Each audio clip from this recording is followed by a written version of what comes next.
The first thing I did after being reborn was dig through a filthy ditch to find the biggest, fattest leech I could, then swallowed it whole without a second thought. Even as it thrashed around in my throat, I choked back the nausea and forced it down. Because a gamma-ray apocalypse was coming, and everyone would awaken the power of the last thing they ever ate. Some guy ate a preserved crocodile egg and transformed into a 100-meter croc, devouring everything in sight. Another dude ate fried chicken wings and awakened Phoenix bloodline, soaring through the sky. Me? I ate a piece of dried rat in my past life, turned into a rat that everyone wanted dead, and got stomped out by some unknown beast in the end. But now I'm back, with an infinite devour system. The stronger what I eat, the more power I get back.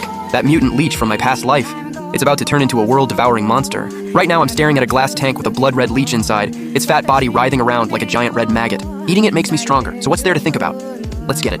I steeled myself. I rolled up my sleeve, reached into the tank to grab the mutant leech, but it kept twisting and slipping, broke free from my grip, and bit down hard on my finger. The bloody water in the tank thickened up fast. The fresh blood sent the mutant leech into a frenzy. I snapped to attention and snatched it out in a flash. Then I opened wide and swallowed it in one go. Congratulations, host.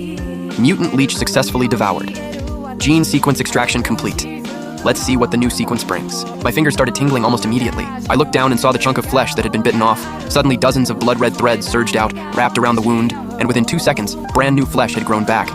Full-on limb regeneration. On top of that, I could feel an insane surge of power rushing through my body, like I had unlimited energy. I walked up to a mirror, stood there, and stared at my reflection. And I froze. I used to be around 5'7", now I'm pushing 6'3". My black hair had turned into long red locks. My grayish-brown eyes had gone full crimson. And up close, there was something straight-up eerie about it. After a closer look, I found a mouth had opened up in the palm of my right hand, deep like an abyss, lined with dozens of tiny sharp fangs, identical to the mutant leech's mouth parts. It could drain blood straight from enemies. But honestly, this was a problem. The chaos hadn't even started yet, and looking like this, there was no way I could step outside. The second that thought crossed my mind, my red hair snapped back to normal and the mouth in my palm vanished. My eyes lit up.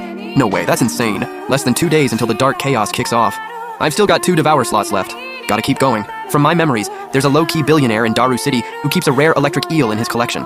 After the chaos hits, that thing's gonna mutate into a nightmare beast that fires off deadly lightning. If I can devour it before that happens, the gene sequence rewrite might unlock something even more powerful. Problem is, there's no way someone like me gets a meeting with this ghost billionaire. Lucky for me though, he's got a daughter who just happens to go to Qingbei University. I cleaned up and headed straight for the school, making it to an abandoned park not far from campus. Yan Xiaotian, the billionaire's daughter, kept an incredibly low profile. To avoid outing herself as a rich kid, she'd walk here after school and get picked up. When I arrived at the park, I spotted a stunning figure standing not far away. The girl had this unique vibe about her, the kind that screams, "Don't come near me." And right then, a Rolls Royce pulled up. 3 bodyguards stepped out and respectfully opened the door. Yan Xiaotian was about to get in and leave. I stepped right out from around the corner, smiled, and casually said to the bodyguards, "Robbery, the hot kind." "Wait, I mean kidnapping." Yan Xiaotian barely reacted, totally unbothered, like I wasn't even a threat. And fair enough, these 3 bodyguards were no joke. Ex-military, handpicked through a brutal selection process to become her personal guards. The lead bodyguard charged at me without a word. I threw one casual punch. Dude's face twisted up, didn't even get a scream out before he went flying 15 feet and smacked into a crooked tree. Out cold, Yan Xiaotian's eyes went wide. The other 2 bodyguards who were about to jump in, completely frozen. Bro, 1 punch and dude flew 15 feet? What the hell is this guy? Honestly, even I was a little shocked. Didn't realize I was that strong. Then I casually walked over to the Rolls Royce and gave it a test kick. Boom! The parking braked Rolls Royce launched 10 feet across the pavement. The entire side door caved in like a tin can, and the whole scene went dead silent. Yan Xiaotian's face went completely blank. The 2 remaining bodyguards literally collapsed from fear. I ignored them and walked straight up to Yan Xiaotian. Yan Xiaotian said, voice a little shaky, "Are you here to rob me or kidnap me?" "Call your dad, Yan Nanji. Tell him to bring that rare electric eel from his collection. Eel for girl. Simple trade." Yan Xiaotian's brow furrowed hard. She couldn't wrap her head around it. This guy went through all this trouble to kidnap her, just for her dad's pet eel? But with no other options, Yan Xiaotian pulled out her phone and called Yan Nanji, quickly filling him in on the situation and my demands. Inside the Tiansheng Group boardroom, a stern, middle-aged man picked up the phone and instantly went into full crisis mode. "This is insane. Someone in Daru City actually dared to touch my daughter. Get the military on the line right now. Send their best men for backup.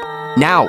And get the top medical team in Daru City on standby at the location. Full gear, ready for anything. I'm on my way." After making all the arrangements, Yan Nanji had his driver swing by the house first to grab the rare electric eel. "I did everything you asked. My father will be here in half an hour." I nodded, thought for a second, then spoke. "In 2 days, a beam of light is going to sweep across the planet. Every living creature on Earth will mutate and turn into a monster. When that happens, world order collapses. Society falls into a chaos like nothing anyone's ever seen. That eel of yours, it's going to turn into something terrifying. If you don't deal with it, your whole family dies. Believe it or don't, your call. But I'm not taking that eel for free. In exchange, I'm giving you a heads up that could save your lives. That's a fair deal." This sounds completely insane. Yan Xiaotian didn't say a word, just stared at me like I was out of my mind and shook her head. I didn't bother arguing. Instead, I dragged my right hand across my left, slicing it open. Then blood-red thread shot out from my fingers and sealed the wound, good as new. The 2 bodyguards watching from a distance felt their skin crawl, and Yan Xiaotian was shook on the spot. Your family's got businesses all over Daru City. Once the chaos hits, supplies are going to run out fast. If you trust me, you can roll with me. I can keep you alive. Even the strongest fighters still need food, water, and all the basics. And I'm no different. Going solo in this kind of world? Never the right move. In a time like this, building alliances is non-negotiable. The Yan family's a solid pick. We work together. We both win. I get it. I'll tell my father everything and talk it through with him. I'll get back to you as soon as I can. Right then, sirens wailed in the distance, and a fleet of armored vehicles rolled up and stopped in front of them. A middle-aged man stepped out. One look at the wrecked Rolls-Royce, and Yan Nanji's heart sank to the floor. But the moment he saw Yan Xiaotian standing there completely unharmed, he let out a long breath of relief. I glanced over the fully armed military personnel without a care in the world and grinned at Yan Nanji. Mr. Yan, you brought what I asked for, right? Yan Nanji froze for a second. He didn't expect the guy who kidnapped his daughter to be this young. Here's what you wanted. And with that, Yan Nanji tossed the briefcase over. I caught it, popped it open. Inside was a fully blue electric eel, reeking of raw ocean stench. Without a word, I picked it up and started eating it raw. Yan Nanji just stood there, completely lost. What in the actual world is happening right now? The military guys were just as dumbfounded. Did they just run into a straight-up lunatic? Once I finished the eel, electrical arcs started crackling across my whole body. Yan Nanji sharply inhaled.